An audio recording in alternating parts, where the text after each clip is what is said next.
सती आहे, पार्वती आहे, गौरी आहे आणि वाटल्यास ती महाकाली पण होऊ शकते. म्हणजे हे सगळे रूप इटसेल्फ आहेत, इनबिल्ट आहेत माझ्यामध्ये.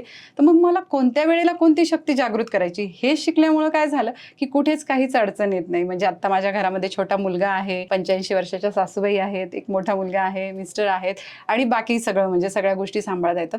पण ते मला खूप इझी वाटतं. म्हणजे ते करताना कधी चिडचिड, त्रागा असं काहीच होत नाही. म्हणजे मी पण ह्या सगळ्यांमधून गेलेली आहे. ऑलरेडी माझी पण सुरुवातीचे म्हणजे लग्नानंतरचे जे 10-12 वर्ष असतात, मनाप्रमाणे गोष्टी न घडणं किंवा काही गोष्टी आवडत नाहीये, जुळवून घेणं. मग त्यामध्ये कुठेतरी त्रास झालेला आहे, दुखावल्या गेलेल्या आहे, सगळं आहे. पण मग जशी ह्या सगळ्या शास्त्रांसोबत मी कनेक्ट होत गेले, की मग कळत गेलं की नाही, प्रॉब्लेम तिकडे नाही झालेला, प्रॉब्लेम इकडे झालेला आहे. सो इथे नीट केलं की तिथे नीट होईल. सो प्रत्येक वेळेस स्वतःवर काम करणं, स्वतःला अपग्रेड करणं आणि हे करूनच मग तो बॅलन्स मला साधता आला.